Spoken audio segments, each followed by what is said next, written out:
Hola, buenas tardes a todos, ya buenas noches. Mi nombre es José González, soy psicólogo y terapeuta de orientación junguiana y estoy últimamente haciendo una serie de vídeos en los que estoy hablando, de manera bastante centrada en los trastornos de la personalidad. Hablamos sobre todo de psicopatía. En algunos de los vídeos anteriores se ha hablado de psicopatía en el trabajo también, algo que hice en un vídeo que dediqué concretamente a este tema. Y el último que traté hablé de la fenomenología del espíritu y hablé un poco del arquetipo del self y de cómo este arquetipo se manifiesta en los fenómenos ovni, si recuerdan en el vídeo anterior, y la representación, digamos, de este, o el interés que tiene el fenómeno ovni desde distintos campos, y de cómo esto es una expresión, una manifestación precisamente del momento de crisis que estamos viviendo a nivel planetario, ¿no? Y cómo el arquetipo del self se manifiesta o adopta esta forma más moderna, que es la de los ovnis, para manifestarse o para expresarse en esta realidad inmanente. En este vídeo de hoy de lo que quiero hablaros es precisamente del arquetipo. Hablando de arquetipos, vamos a hablar del arquetipo del ánima. Hablamos en psicología junguiana, entendemos al ánima como el aspecto femenino de la personalidad masculina, ese arquetipo que en sueños suele manifestarse, expresarse en forma de mujer, sobre todo en los sueños de varones, ¿no? O de hombres. Pero por supuesto también el arquetipo del ánima tiene mucho que ver con la psicología femenina. De manera que vamos a hablar un poco en este vídeo de esto. Y vamos a utilizar como hilo conductor una película cuyo enlace les voy a dejar aquí al lado para que puedan verlo, que se titula Pura Sangre. El ánima, por cierto, convoca, como no puede ser de otra manera, aspectos oscuros, teniendo en cuenta que el ánima es un arquetipo que forma parte, digamos, de la psique masculina, como decía, y está muy próxima a los aspectos oscuros del arquetipo del self, de la oscuridad del self. Nos metemos directamente en materia, en la profundidad del inconsciente, cuando tratamos con el ánima. Y entonces el ánima convoca, por supuesto, a quienes estamos trabajando, sobre todo con este arquetipo, especialmente en los trastornos de la personalidad y especialmente, como digo, los trastornos de personalidad del clúster B o del grupo B, según la clasificación del DSM-5. Y muy especialmente hoy vamos a hablar de el trastorno de la personalidad narcisista y del trastorno de la personalidad psicopática. Estos dos trastornos, que son los que sobre todo me han ocupado en los últimos 5 años aproximadamente de manera exclusiva. Si bien el trastorno de la personalidad psicopática yo lo he tratado, no hablando de psicopatía, pero sí hablando de la sombra, prácticamente del año 2000. En mi libro El retorno al paraíso perdido. Ahí ya hablaba yo de la sombra y, en fin, de algunos aspectos que tienen que ver con lo sombrío o con lo malvado, pero no, como digo, no tan centrado en la psicopatía, de la cual llevo menos tiempo investigando, ya digo, los últimos 5 años en exclusiva, casi psicopatía y otros trastornos de la personalidad, ¿no? Bien, para tratar estos aspectos, el aspecto sobre todo de los trastornos de la personalidad y de estos dos en concreto, el narcisismo y la psicopatía, como digo, traigo a colación una película que recomiendo a quienes aún no la hayan visto, que se llama Pura Sangre. Ya les digo que les dejo el link al vídeo, al trailer de la película, para que lo puedan buscar quienes no la hayan visto, ¿no? En esta película no quiero, digamos, hacer ningún sketch, ni tampoco, para quien no lo hayáis visto, no quiero, digamos, desarrollar lo que dice, pero sí comentar un tema muy concreto sobre esta película. Quienes tengáis intención de verla y no queráis que comente o escuchar lo que voy a comentar de la película, pues directamente pues le dais para adelante al vídeo o no escucháis lo que os voy a comentar ahora y ya está, ¿no? Pero vamos, tampoco voy a decir demasiado. Lo que en esta película podemos ver es una asociación de dos niñas, de dos chicas, adolescentes más o menos, un poquito más mayores, que la adolescencia en torno a los 15, 18 años, un poquito más o menos en torno a esa edad. Y entonces encontramos que una de ellas tiene un trastorno psicopático de la personalidad y la otra tiene un trastorno narcisista de la personalidad. Y entonces vemos aquí una cosa fundamental y es la asociación que se produce entre una psicópata y una narcisista. Algo que, por cierto, yo también he visto en gran medida cuando en accionar de psicópatas que se sirven, por ejemplo, de narcisistas para como monos voladores, por ejemplo, dentro del trabajo o como monos voladores también dentro de las relaciones. Pero al mismo tiempo también veo en relaciones de pareja, por ejemplo, es fácil que haya una conexión entre un psicópata y una narcisista y también es fácil que el psicópata o la psicópata atraiga de alguna manera tan fuertemente a la mujer o al hombre con el que está, precisamente porque son los rasgos narcisistas en una personalidad que no tiene un trastorno narcisista, pero que tiene rasgos narcisistas, los que son proyectados rápidamente sobre el psicópata, precisamente porque el psicópata al mismo tiempo utiliza ese encanto superficial que tiene, ese encanto, esas características propias del psicópata para presentar una imagen y la imagen que muestre precisamente ese narcisismo inconsciente en gran medida en la sombra de la pareja que se ha unido a una psicópata o a un psicópata. Entonces esto viene también muy bien en la película, de ahí la importancia que tiene esa combinación entre una psicópata y una narcisista. Una de las conclusiones a las que he llegado después de varios años de investigación alrededor de estos trastornos de la personalidad es que me diferencio del enfoque de los principales investigadores de estos trastornos en varios puntos.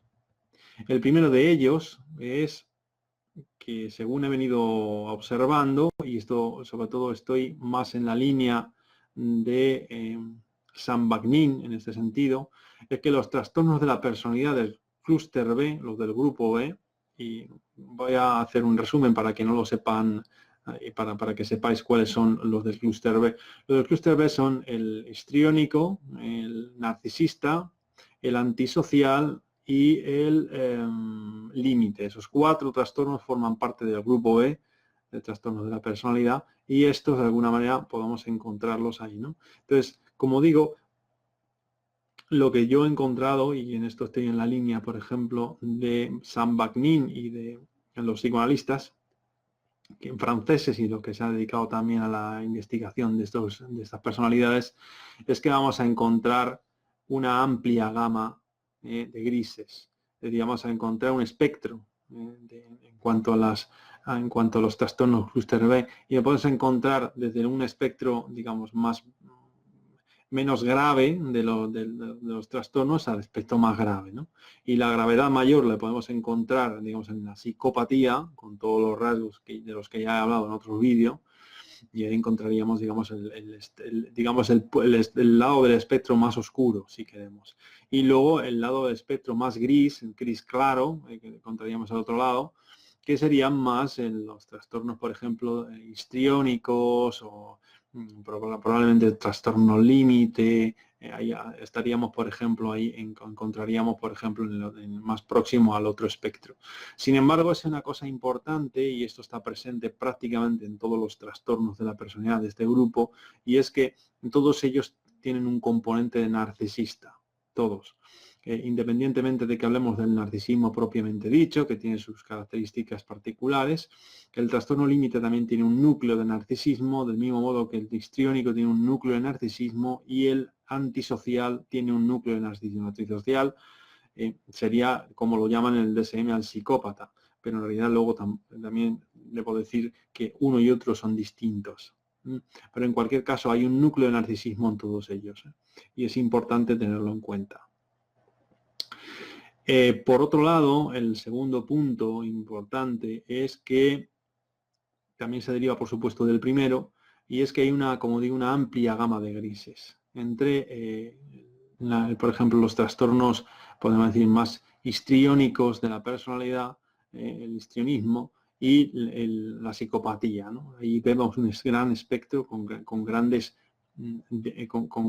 diferencias entre uno y otro, y al mismo tiempo esto nos permite comprender por qué existe un solapamiento a veces cuando intentamos hacer un diagnóstico categorial, y la comorbilidad. Podemos entender la comorbilidad entre un trastorno y otro si atendemos sobre todo a un espectro. Si tenemos como un espectro, entonces se comprende mejor que en realidad no es que haya solapes, sino que nos estamos encontrando con personalidades que tienen una serie de características, y esa característica, dependiendo de cómo se encuentre la intensidad del narcisismo, por ejemplo, la intensidad del egocentrismo y la intensidad, por ejemplo, de otros tipos de rasgos de la personalidad, vamos a encontrarnos más en un lado del espectro o en otro.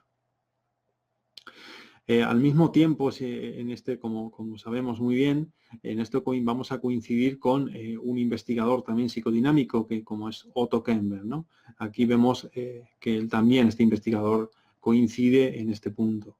Nos alejamos, por lo tanto, de aquellas perspectivas más dualistas, de blanco o negro, por ejemplo, que como aquella defendida por Iñaki Piñuel, ¿no? Para quien psicópatas y narcisistas son básicamente lo mismo, prácticamente no hace diferencias.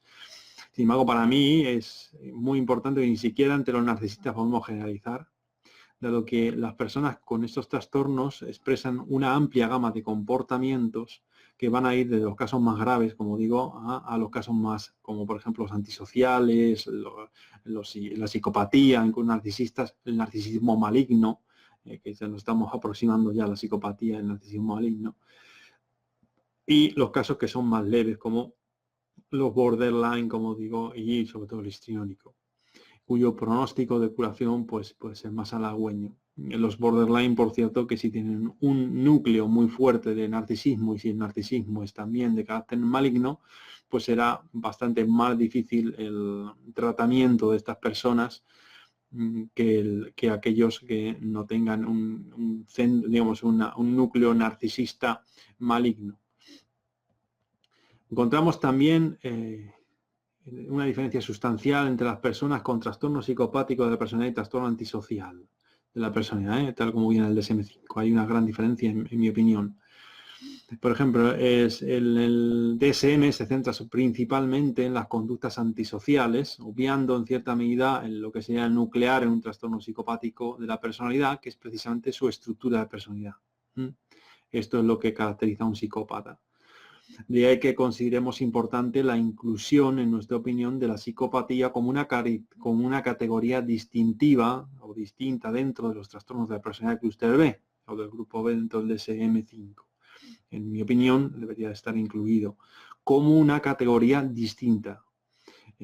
Entendiendo, por supuesto, que estamos hablando de una clasificación dimensional, no una categorial. Cada vez más el DSM se mueve más dentro de esto, de los parámetros dimensionales más que los categoriales. Algunos rasgos constitutivos de los psicópatas, por ejemplo, son la cosificación que hacen de las personas, el deseo de poder como una motivación fundamental, y por tanto su incapacidad para amar y la necesidad que tienen de utilizar a las personas como si fuesen un combustible del que servirse para sus propios fines ególatras y egoístas. En esto van a coincidir en gran medida con los narcisistas malignos, que tienen una tríada maligna, ¿no?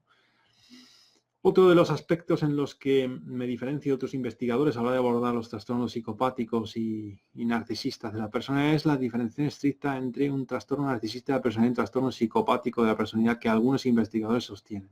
Es decir, algunos no hacen una distinción entre el narcisismo y la psicopatía, ¿vale? Sencillamente meten todos en el mismo saco. Y otros, sin embargo, hacen una gran diferencia entre un psicópata y una narcisista. En este caso hablaríamos, por ejemplo, Hugo Marietán diferencia estrictamente entre lo que sería un narcisista, del que hablaría que es un neurótico, una estructura neurótica, y sin embargo el psicópata no, tiene una estructura personal distinta. Son como dos personalidades muy diferentes y por ejemplo, dos trastornos completamente distintos. Bien, desde el punto de vista nuestro, desde nuestras investigaciones, lo que podemos encontrar es, y eso se deriva del primer punto del que comentaba antes, el espectro del que hablábamos, ¿no? En el que podemos encontrar en un lado del espectro, digamos, los histriónicos y en el otro lado el narcisista maligno y el psicópata. Entonces vamos a ir viendo cómo, dependiendo de cómo nos encontremos con estas dimensiones de personalidad más altas o más bajas, el grado más alto, más bajo, vamos a encontrarnos, por tanto, con un narcisista o con un psicópata. Y además hay un narcisismo que no es maligno y un narcisismo que sí que lo es, según las investigaciones, por supuesto, atendiendo sobre todo a las investigaciones americanos. En mi opinión, hay, por tanto, personalidades narcisistas que además pueden presentar conductas antisociales. Esta combinación las hace mucho más peligrosas. Hablaríamos, por tanto, del narcisismo maligno. Y al mismo tiempo, el trastorno psicopático, hasta cierto punto, podemos decir que tiene un gran núcleo de narcisismo maligno. Durante la película van a ustedes poder ver perfectamente, quienes no lo hayan visto todavía, lo verán, quienes lo han visto probablemente se den cuenta de esta combinación entre dos personalidades narcisista y psicopática que pueden hacer perfectamente tener una relación asociativa. De dos personas con estos trastornos perfectamente se pueden relacionar muy bien y si tienen sobre todo un objetivo en común. Por cierto, que a un psicópata la reclusión en la cárcel, por ejemplo, como podemos ver también en la película, entre las dos chicas, vamos a ver de que este aspecto es importante, no le va a resultar para nada conflictivo al psicópata. El psicópata perfectamente se mueve, se puede mover casi como pez en el agua en la cárcel. Y esto es algo que vamos a ver, como digo, en la película que les recomiendo. Mientras que para un narcisista esto sí que es problemático, ¿eh? La cárcel es problemática. ¿Por qué? Porque, muy fácil, para el narcisista la máscara social es importantísima, el modo en que se presenta ante la sociedad, ¿no? Lo bien que queda ante la sociedad, ¿no? Porque el narcisista es una persona que necesita admiración, es por la sociedad, por el público, ¿no? Y se alimenta de esto, es un trastorno de carácter social. Pues es importante la sociedad. El psicópata, en cambio, no es tan importante esto, sino que lo fundamental del psicópata no es ser admirado, sino la obtención de poder y de satisfacción de todos sus deseos hedonistas a ser posible de manera inmediata. Aunque, por supuesto, puede también, y esto es algo que he observado en bastantes psicópatas, pueden no ser tan impulsivos como se nos muestra en la literatura especializada, porque son capaces también de un esfuerzo sostenido siempre y cuando estén buscando un objeto o un objetivo que les vaya a conceder poder económico o poder en la escala, digamos, de una corporación o incluso poder político. Otro de los puntos de debate interesante es de si los psicópatas son o no son enfermos o son trastornados. Aquí, por supuesto, buena parte de los investigadores en psicopatía defienden que estas personas no son enfermas o que no son trastornadas, sino que su comportamiento se deriva de un tipo de personalidad y por lo tanto que se trata de un modo de ser diferente al normal y en cualquier caso egosintónico. No le genera ningún conflicto a la persona ser malvado. Sin embargo, en muchos trabajos de investigación sobre psicopatía, lo vas a encontrar que en las personalidades psicopáticas existen disfunciones o desviaciones en 3 dimensiones diferentes de la personalidad, como ya comentaba en uno de mis vídeos, que les recomiendo que lo vean, en el que hablo sobre todo de la psicopatía. Uno de ellos es A, en el ámbito cognitivo, porque son ególatras y su pensamiento es egocéntrico, tiene una tendencia a la suspicacia, hablaba de esto también, y a la desconfianza del prójimo, y un cierto comportamiento de tipo paranoico, un pensamiento paranoico. En el ámbito afectivo vamos a ver también que, sobre todo el que más se encuentra afectado, vamos a ver que en el psicópata es incapaz de tener empatía, una de las dimensiones de la empatía, que es sentir lo que la otra persona está sintiendo. Esto es incapaz de esto. El psicópata, por tanto, es incapaz de sentir esto, la emoción.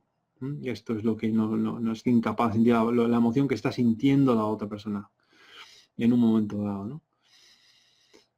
Como por ejemplo cuando la persona psicópata está triangulando, está realizando luz de gas o está maltratando emocionalmente a la otra persona y luego niega haberla maltratado, haciéndola creer, por ejemplo, que todo se lo ha inventado, ¿no?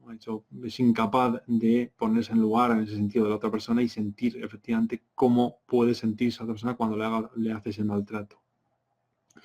Cuando tras un periodo de bombardeo amoroso con muchos piropos y halagos, por ejemplo, el psicópata muestra una terrible frialdad, con ese cold shoulder que también encontraremos en los narcisistas malignos, o su pareja espera una actitud amorosa, por ejemplo, que sería propia de una persona enamorada, ¿no? Ese padecimiento que el psicópata y también el narcisista maligno provoca en el otro y es incapaz de sentirlo. Y por último, los psicópatas también presentan comportamientos derivados, como por ejemplo, desviados, perdona, como por ejemplo cuando comportamientos, estamos hablando del ámbito comportamental, como por ejemplo cuando realizan actos antisociales, ¿no? Pueden utilizar como testaferros a personas de su familia para obtener beneficios económicos estafando a terceras personas, ¿no? Esto, por ejemplo, es un clásico. En empresarios, sobre todo, se va a dar. Los políticos, por supuesto, la política es un lugar, un ámbito donde vamos a encontrar con facilidad a bastantes psicópatas. Psicópatas y también aliados entre psicópatas y narcisistas que van a ser utilizados como monos voladores. Por supuesto, el narcisista y, por supuesto, en general, cualquier persona que se relacione con un psicópata van a ser siempre estafados también por ellos. Esto es importante. Otro de los puntos importantes a tener en cuenta es que los psicópatas, si es importante, si presentan un trastorno tanto en el modo de pensar como en el modo de sentir y en el modo de comportarse, como acabo de comentar, ¿no? En el punto este. Por tanto, los investigadores que defienden que el psicópata, desde mi punto de vista, aquellos investigadores que defienden que el psicópata no es un enfermo, en parte tienen razón. En parte tienen razón. En tanto en cuanto la psicopatía es una manifestación de una estructura de carácter que no tiene cura.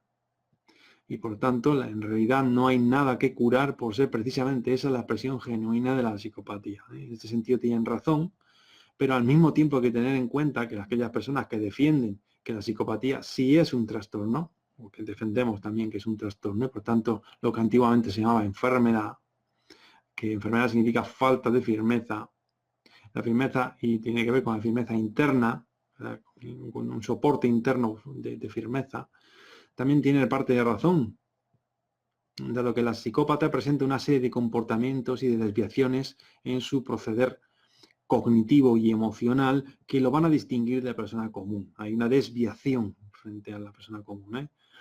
Hay un comportamiento que está desadaptado, desajustado a lo que sería la persona común. De ahí que necesiten enmascararse para poder, digamos, funcionar dentro de una sociedad de manera cotidiana. Así, si el criterio para considerar a un psicópata como no enfermo es su modo de ser, como algunos investigadores sostienen, como una expresión de su propia estructura de carácter, podríamos considerar, por ejemplo, a la esquizotipia como otra estructura extravagante y desviada de la norma. Entonces, también por eso, ¿no? Entonces tendríamos que clasificar también al esquizotípico como un modo de ser en el mundo. También tendríamos que podríamos decir lo mismo que con el psicópata, con el esquizotípico. Y así podríamos verlo en realidad casi con cualquier trastorno de la personalidad. Por lo tanto, después de comentar estos 8 puntos fundamentales, podemos también hacer algo interesante, y es indicar los aspectos arquetípicos.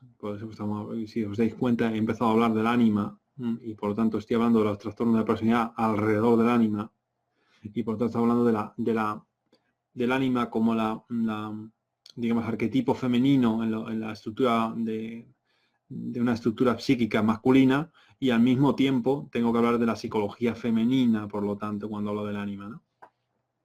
Estamos hablando de esto.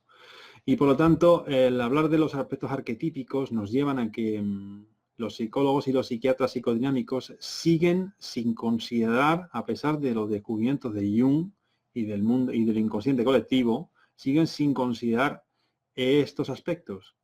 Por ejemplo, Otto Kernberg y otros psicoanalistas necesitan realizar grandes reflexiones y reflexiones circulares complejísimas que se pueden evitar si se contemplaran los descubrimientos del inconsciente colectivo y de los arquetipos por parte de su díscolo. El díscolo es discípulo de Freud. Sería importante considerar esto.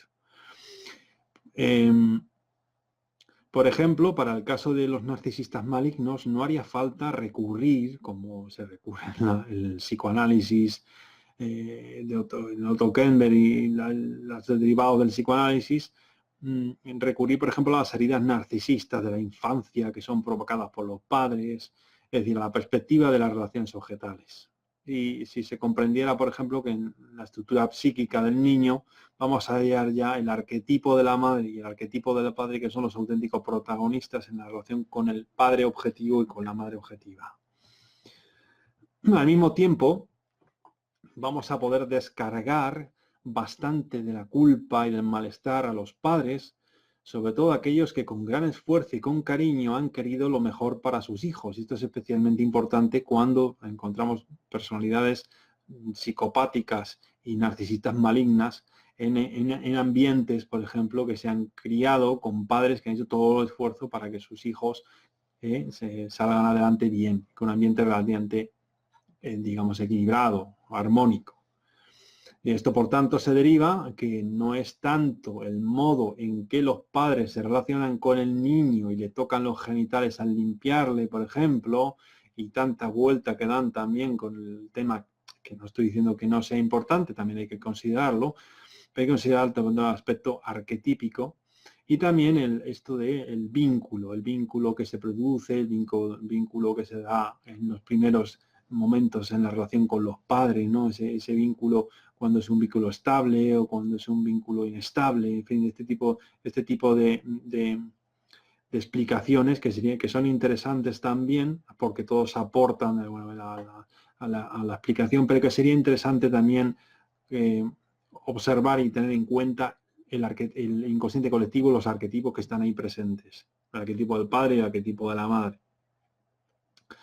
Y por lo tanto, hay que tener en cuenta, en este caso, que lo que provoca posteriormente un trauma y un comportamiento narcisista, hablaríamos más bien de la propia estructura psíquica de base, los arquetipos. Ahora tendríamos que hablar de esto. Y también tendríamos que hablar de los complejos, que es interesante también introducir estos temas, ¿no? Por lo tanto, hablaríamos de las disposiciones arquetípicas del niño, las que están en el fundamento de los trastornos narcisistas y psicopáticos, por ejemplo. Esto nos conduce directamente a la comprensión de que los psicópatas y los narcisistas ya vienen con una predisposición arquetípica a manifestar conductas psicopáticas y narcisistas. Y esto es importante. Con esto coinciden casi todos los investigadores. En que la psicopatía narcisista tienen una carga genética muy importante. Si hablamos de una predisposición arquetípica, pues es básicamente desde el lado más fisiológico, hablemos de la carga genética o hereditaria. También que la estructura psíquica base del psicópata presente una disposición arquetípica cuyo despliegue o expresión es descrita por la mayoría de los expertos en psicopatía, y de ahí también que no pueda curarse. Sería, digamos, toda la expresión de la psicopatía, de la que ya me he encargado en un vídeo anterior, sería la expresión precisamente de un arquetipo. de una estructura arquetípica, digamos. Un tema muy polémico también, y que es delicado porque está en relación con la psicopatía y el narcisismo, es también un tema que estuve hablando también con un colega junguiano, que es Raúl Ortega, y sobre este tema hemos estado hablando largo y tendido, sobre ciertos comportamientos narcisistas en Jung, que tanto de sus textos como de sus documentos audiovisuales que disponemos y que podemos ver alrededor de su vida, pues podemos inferir. Son conocidas, por ejemplo, por todos los discípulos, por estudiantes y estudiosos de la obra de Jung, así como por los terapeutas de orientación junguiana, las relaciones extramatrimoniales que Carl Gustav Jung mantuvo primero con Sabina Spielrein, que fue una ex paciente y luego se convirtió en amante, y posteriormente con Antonio Wolf. Por supuesto que estas relaciones pusieron su matrimonio al borde del divorcio.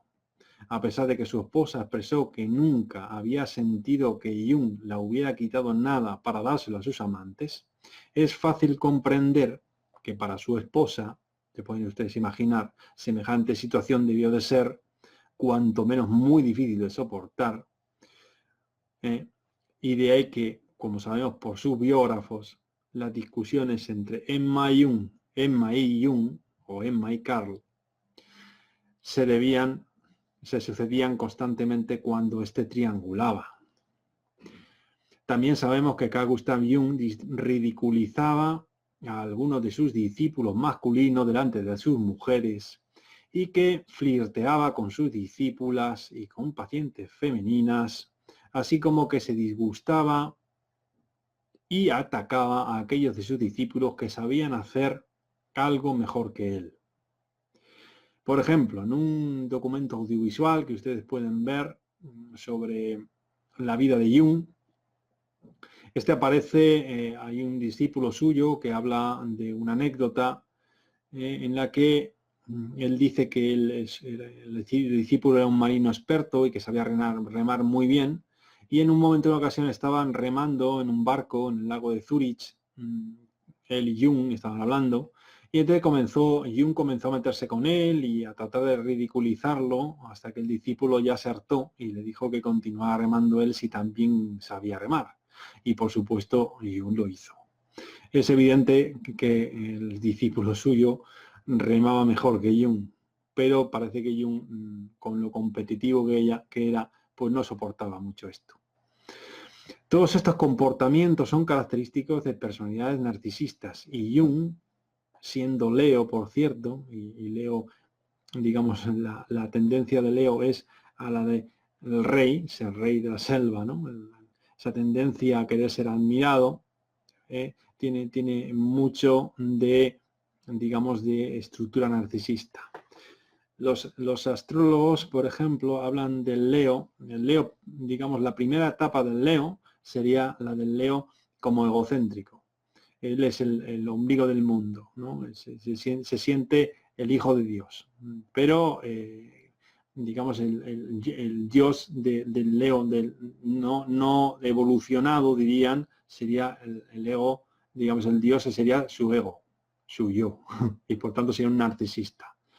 Mientras que el Leo evolucionado, que sería, ellos hablan de evolucionado y nosotros los psicólogos llamaríamos del Leo que ya inicia un proceso de individuación y se dirige hacia su corazón, que sería precisamente el centro de su ser, y por tanto sería lo divino o la experiencia con lo divino. Entonces hablaríamos ya de un Leo que trasciende su narcisismo para humillarse y ponerse a disposición de lo más alto, que sería Dios.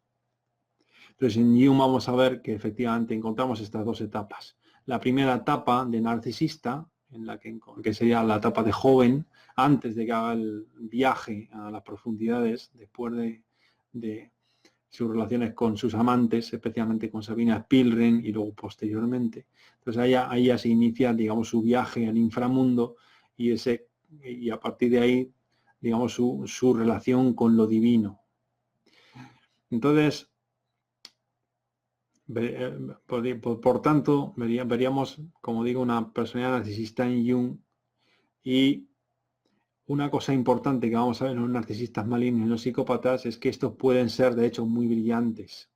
O sea, que sean narcisistas o psicópatas no significa que no sean brillantes. Por supuesto que lo van a ser. El asunto es cómo ellos se presentan y además al mismo tiempo el hecho de que sean, o sea, provoquen daño a los demás, ¿no? Por ejemplo, Cristiano Ronaldo, este jugador de fútbol, estrella de fútbol portugués, tiene muchos rasgos de personalidad narcisista. Y esto es algo que vamos a encontrar en distintos artículos de investigación narcisista, ¿vale? De artículos científicos. Uno de ellos, que es clave en el narcisismo, es que jamás se conforma con los éxitos que obtiene en cada una de sus intervenciones futbolísticas, por ejemplo. Quiere siempre más y siempre más. Es una persona que no jamás se conforma. Eso no significa que no se pueda ser un inconformista para ir mejorando uno a sí mismo, y mejorándose a sí mismo, y perfeccionándose a sí mismo en cierto sentido. El tema es el comportamiento que eso supone con respecto a los demás, como hemos visto, por ejemplo, en Jung, cuando ataca a sus adversarios, ¿no? O en este caso el futbolista este. No importa cuántos goles meta ni tampoco el modo en que los meta, porque siempre para él es todo insuficiente. Además es imprescindible que todos los que se encuentran a su alrededor le adoren como si él fuese un dios. Entonces, por ejemplo, de ahí los piques que este jugador tiene con otros jugadores de fútbol, como Messi, por ejemplo. También nos surge en este caso reflexionar sobre Sam Vaknin, esta persona con un cociente intelectual que dicen que es uno de los más altos del mundo, y él mismo se autodiagnosticó como narcisista. Es decir, ser muy inteligente, ser un superdotado, eso no exime de que la persona pueda ser narcisista. Es más, es probable que esa superdotación haga que la persona tenga más papeletas para ser narcisista, como por ejemplo le pasaba a Sam Vaknin. Por supuesto, el narcisismo, el hecho de que sea narcisista, o sea, que sea muy inteligente o que sea superdotado, no nos va a hablar de que sea narcisista, sino el narcisismo sobre todo viene basado como si una superestructura que se crea precisamente para un maltrato haber padecido en la infancia, y por lo tanto vamos a ver también que existe en los narcisistas esta especie de muro que separa a la persona de los demás, precisamente para evitar que sufrir, sentir ese dolor que sufrió de joven o de niño. Un psicópata egregio, por lo tanto, también podemos encontrarnos, y esto le va a parecer extraño a la gente, a las personas que estéis viendo el vídeo, pero uno de ellos es, por ejemplo, Steve Jobs, cuyas memorias han sido escritas por su hija, una mujer que aún a estas alturas defiende el comportamiento psicopático de Jobs, Steve Jobs, como si fuera normal. Algo que desafortunadamente sucede en muchas hijas de psicópatas que realmente no se han dado cuenta o no se dan cuenta de quién es auténticamente su padre, especialmente cuando la psicopatía no se vierte sobre ellas directamente. Incluso vertiéndote sobre ellas y sufriendo maltrato, muchas de ellas no son conscientes de que su padre efectivamente tiene esas cualidades, esas capacidades o esas características, ¿no?, del psicópata. Como decíamos antes, la psicopatía, como todo trastorno de la persona cluster B, hablamos de unos gradientes, y por lo tanto en la psicopatía vamos a encontrar psicópatas que tienen unas puntuaciones en las escalas de psicopatía muy elevadas, y por lo tanto nos encontraríamos con los psicópatas más peligrosos, que pueden ser además asesinos en serie, pero luego hay otros que tienen, los rasgos de psicopatía son un poco más bajos, pero siguen cumpliendo los criterios diagnósticos de la psicopatía. Entonces, Steve Jobs sería uno, se englobaría o entraría dentro de uno de estos, de los que digo que no están en los extremos, digamos, de la psicopatía. En el caso de Jung, lo que encontramos son estas características aristocráticas que nos van a hacer pensar en una persona narcisista, lo que no desmerece su trabajo de investigador de las profundidades, de cartógrafo de la psique humana y de terapeuta, no lo desmerece, al contrario. Y inicia su camino precisamente como persona, como una personalidad con rasgos altamente narcisistas, y lo que hace es pasar de ese narcisismo, transformarlo finalmente y llegando finalmente a tener una experiencia de lo divino. Por supuesto, Jung vivió en su vida consciente bastantes momentos de inflación de la conciencia cuando se identifica, por ejemplo, con la palabra con los distintos arquetipos con los que va, digamos, experimentando y viviendo en su proceso o su peregrinaje por el alma.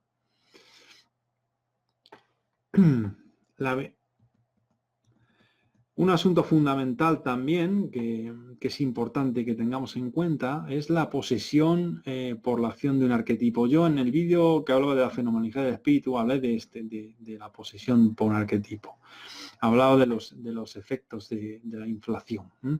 Y hablaba en aquel momento de un ejemplo clásico de inflación por posesión del arquetipo en la figura del gurú Osho. Les recomiendo en este sentido una serie que está en Netflix que se titula Wild Country y que trata precisamente sobre la historia de la comunidad creada por Osho. Sobre este documental, en algunos comentarios y en algunos textos de psicólogos psiquiatras han dicho, en las redes sociales también, y de algunos profesionales de salud, que lo califican como psicópata.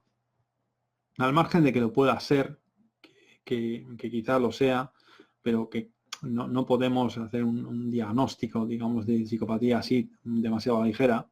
Lo que desde luego sí que aparece, por ejemplo, en este documental, es una idea que es inicialmente correcta, y es a saber que la de crear una comunidad aquí en la Tierra que sea el reflejo de la comunidad celestial, una idea que desde luego es tradicional, como por ejemplo lo vemos en la Jerusalén celestial y en la Jerusalén celeste, digamos, y la Jerusalén terrestre,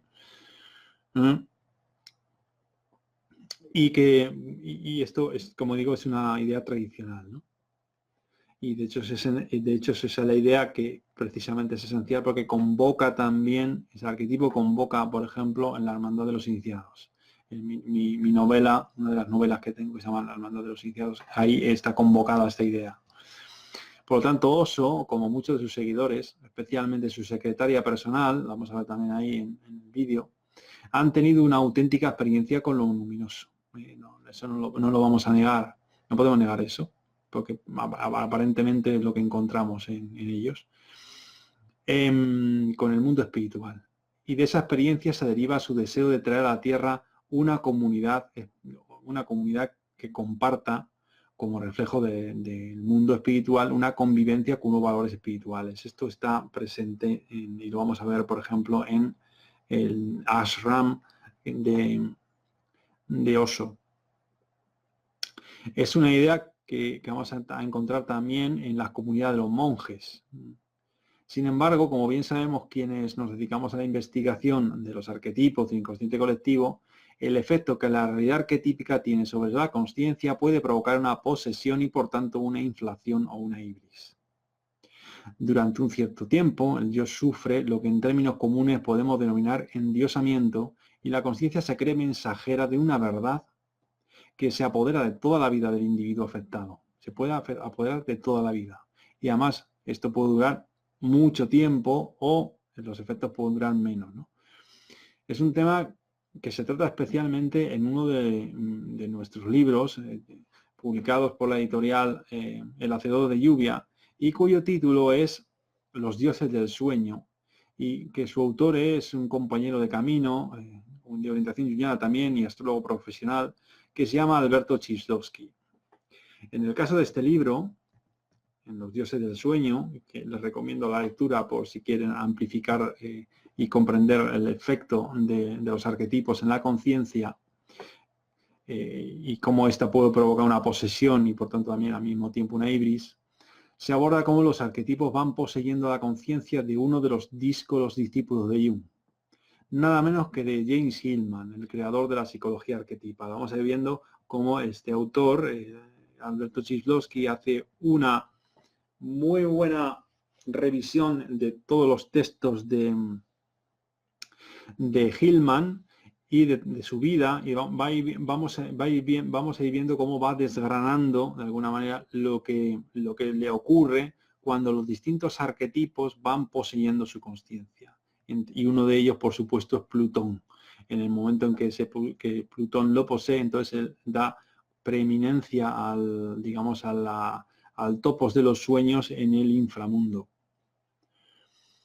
En el caso de la comunidad de Oso, lo que sucede con muchas mujeres con una tipología intuitiva y sentimental, como Sila, que es digamos, la secretaria de Oso, y esto es importante, es lo que le sucede a Sila, al estar en contacto con un hombre que ha tenido una experiencia espiritual profunda, que de esto no vamos a dudarlo en principio, y que es capaz de transmitir mediante un poderoso pensamiento y una poderosa intuición. Estas mujeres se convierten en sus acérrimas seguidoras y discípulas. A través de la proyección del Animus en hombres, con estas experiencias y capacidades de transmisión, dichas mujeres se fanatizan y defienden a su gurú hasta la muerte. Y eso lo podemos ver perfectamente en Sila. Porque para ellas, este hombre es la encarnación de Dios en la tierra.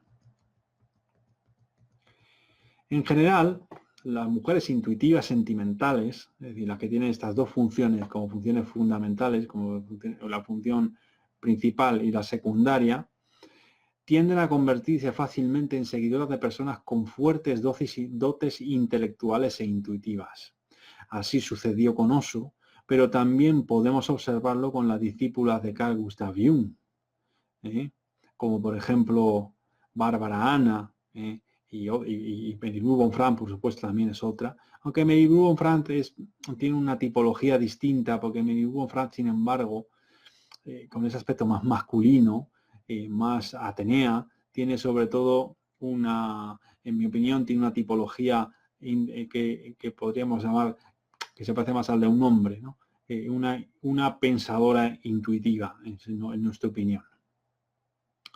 Cuando el animus de una mujer es un monje, resulta bastante sencillo observar que serán, por tanto, los monjes y los sacerdotes en quienes depositará y transferirá la imagen del animus, y por tanto tendrá la gran influencia estas personas en el mundo exterior.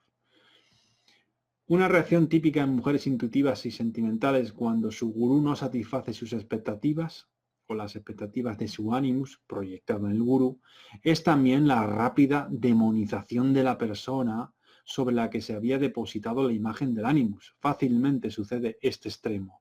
De pronto, en un momento dado, encontramos a estas mujeres intuitivas sentimentales que la persona que consideran la persona más importante, con gran influencia, que ha escrito libros con gran contenido espiritual, que para ellas se ha convertido en una especie de director, que prácticamente lo admiran realmente porque han depositado, han proyectado el ánimo en estas personalidades. De pronto pasa de ese extremo al siguiente, al opuesto, porque cuando de pronto la persona no se comporta según la imagen del ánimo proyectado, entonces rápidamente encontraremos que puede ser demonizada. Pasa de un extremo al otro, sin que por supuesto su conciencia se dé cuenta de lo que está pasando. Por lo tanto, de esto podemos concluir que el efecto de la posesión de la conciencia por un arquetipo tiene efectos sobre la conducta semejantes a los que podemos encontrar en un psicópata o en un narcisista. Durante un tiempo, la conciencia se está poseída y, por tanto, la persona se siente endiosada. Sin embargo, a diferencia de los psicópatas y de los narcisistas puros, por llamarlos de alguna manera, cuyo trastorno es constitucional, tiene unos rasgos de personalidad, en las personas poseídas por un arquetipo, la psicopatía y el narcisismo son expresiones del efecto que el arquetipo está produciendo sobre su consciencia. Mientras que la psicopatía narcisismo, la posibilidad de sanación es prácticamente inexistente o muy difícil, hablamos del narcisismo maligno y de la psicopatía, prácticamente inexistente. En el caso de los comportamientos narcisistas psicopáticos derivados de la posesión de un arquetipo, el tratamiento terapéutico tiene un pronóstico más favorable. Otro tema que podemos tratar también y que creo que es importante en este vídeo es la interpretación de una serie de sueños. Vamos a hablar de la interpretación de una serie de sueños. Me gustaría dejar para un vídeo de más adelante la interpretación especialmente de un sueño que yo escribí. Más que sueño, es de una experiencia visionaria, a través de una meditación llamada imaginación activa. Experiencia visionaria. Esa experiencia visionaria aparece en el libro Al final del túnel, que es la novela, una de las primeras novelas que escribí, Al final del túnel, la escribí en el 2013. Y en esa novela, termino esa novela precisamente con esta experiencia visionaria. Esa experiencia visionaria es una representación, por supuesto, como fue experiencia visionaria y procede del inconsciente colectivo, no es una experiencia visionaria del inconsciente personal, sino del colectivo. Estaba mostrando, digamos, el estado en el que el estado psíquico de la cultura occidental, de la civilización occidental, y por lo tanto, como yo formo parte de esta civilización occidental, también me está mostrando a mí mi situación, el momento en el que me encuentro y una orientación adecuada hacia precisamente la situación de crisis que ahora mismo se está sobre todo extendiendo y manifestando con toda claridad en el mundo occidental y aquí en España en particular, con la elevación de los nacionalismos, con la lucha entre clases que ahora son hombres y mujeres, con la ascensión también del hermano oscuro del cristianismo, que es por supuesto el comunismo, y sobre eso prefiero, como digo, mejor centrarme en la experiencia visionaria y en este caso hacer ahí la amplificación, que casi que es preferible, ¿no? Entonces, si les parece, cortamos el vídeo aquí, dejamos ya, dado que hemos estado hablando sobre todo del ánima, ¿no? Y de las manifestaciones del ánima en los distintos trastornos de la personalidad. Dejamos de momento el vídeo aquí y en otro vídeo trataré precisamente esta experiencia visionaria y la interpretación de ella y seguramente alguna experiencia visionaria más que pueda traer, digamos, de mi historial, del historial que tengo descrito, de mi registro de experiencias visionarias y sueños, ¿no? Entonces eso lo voy a traer y puedo hacer después la interpretación sobre esto, ¿no? Que creo que será más interesante. Entonces de momento les dejo por hoy. Muchas gracias por su atención. Les voy a dejar también los enlaces a las películas que les he comentado, películas y documentales que les he comentado. Y al mismo tiempo les invito a que hagan comentarios, preguntas, lo que les pueda sugerir este vídeo que he dejado aquí, si, en fin, cualquier cosa que les pueda parecer pertinente, que lo dejen en comentarios aquí en Facebook. Y entonces, en la medida de lo posible, pues les dejo, les voy a responder en la medida de lo posible y cuando tenga tiempo. Así que muchísimas gracias por su atención y me despido de ustedes. Que tengan una buena noche. Adiós.